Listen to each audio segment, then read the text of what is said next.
that I had a life, a child, you know, so many reasons not to do this, but I went completely against it all.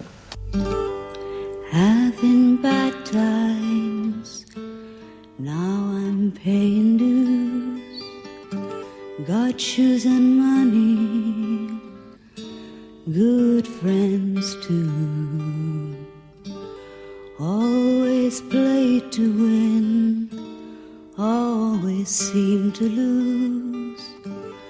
That's why I think I got a rich kid's blues. I was living on a wall with no money and nothing, and they get me to do this record called Rich Kids Blues. It's one of those surreal things that happens all the time in my life.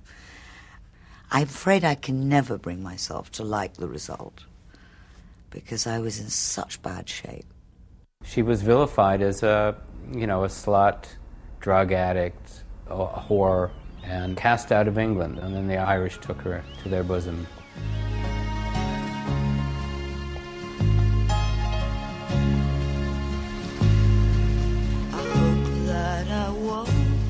Marianne Faithfull went to Ireland, where she found a new home. The move was to bring her a new career and a surprise hit.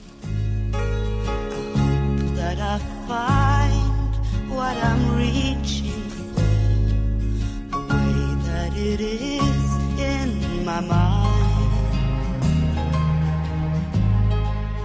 So I found myself off on this strange tour of Era, every little honky-tonk in the whole of Ireland. I know them all.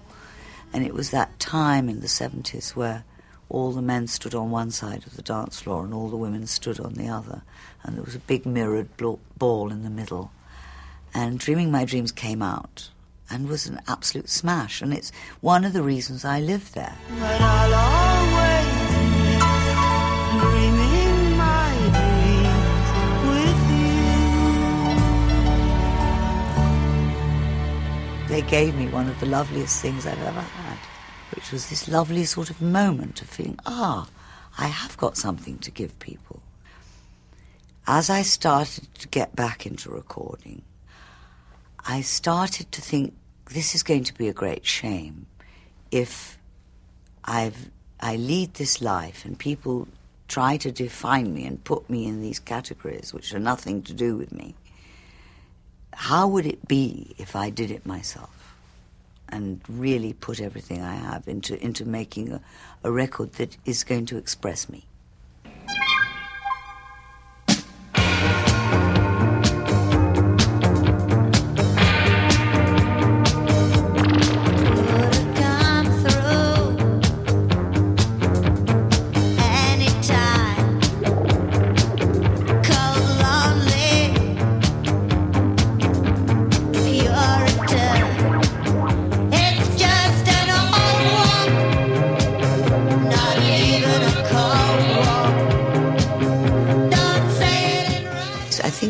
All my really sort of masterworks are always come at a moment where I really need to express myself.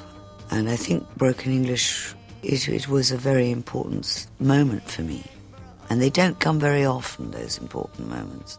It became a good sort of underground hit, really. The album was a breakthrough. Dark and hard-hitting, it redefined Marianne Faithfull's image. Typical of her new uncompromising approach was the track Why'd You Do It? The lyrics written by the poet Heathcote Williams. Why'd you do it, she said? Why'd you let that trash get a hold of your cock, get stoned on my ass?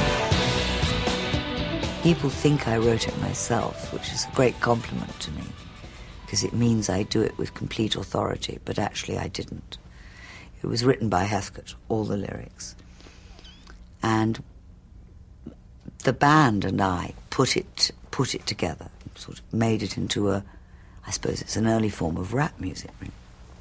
I remember when she came down to rehearsals with a lyric and just started spitting out this lyric to us, and all the musicians are there going, okay, well. I love you forever with your bar, wire, pussy, and your good and bad weather.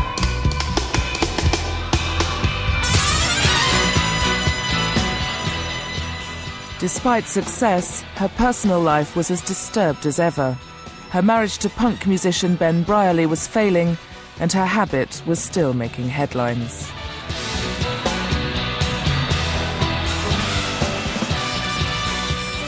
There were times that I was really concerned that, that I'd wake up in a hotel room the day after and find, that Marianne had died during the night or whatever. In a tough part of the city, waiting for some fast talk, watch, don't walk, to walk.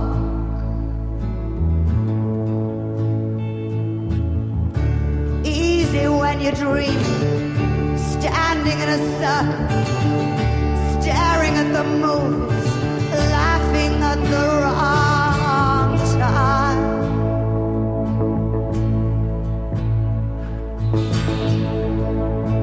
Alcohol could take me there. I'd take a shot a minute and be there by the hour.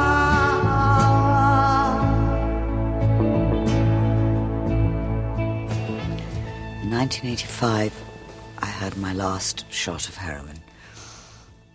I was living in New York with this guy. I wasn't very happy, but I didn't even expect to be very happy anymore. I hadn't any idea there was any way out at all. The minute I shot up, I realized I was going to die. And I think I did die. I think my heart stopped. And in that space, I asked for help. And the next second, I came back. Jesus Christ could take me there. I'd fall down on my knees, have no questions to his answers. And what I found out was that I wanted to live. I didn't want to die. I thought I did, but I didn't. But I didn't know how to live. I had to find out how I could live without drugs and alcohol. And a friend of mine and a friend of Chris Blackwell's called Tom Hayes, who'd been in treatment himself for alcoholism, called me, and I was trying to say things like, oh, I'll go to a health farm, I'll do things like that. And Tom, who I knew and liked, said to me, don't you think it's a bit more serious than that? And suddenly I just felt myself sort of let go. And I said yes. Take a walk around Times Square with a pistol in my suitcase and my eyes on the TV. And I remember he said to me, don't worry, you're a nice person, you'll be all right. And I think that's the first time anybody had ever said that to me. And I felt like I would be all right. I've suddenly started to trust someone, to trust another human being. I'd had a strange and shifting childhood, I just didn't believe. I had believed people, and it turned out to be wrong. And I would say that I did what I had to do in the world I grew up in and lived in to survive. And I did survive, but I was getting to the very end of my rope. I couldn't go on anymore. I just couldn't. And I think I would have rather been dead than carry on living like that. And then, of course, going to treatment, I found out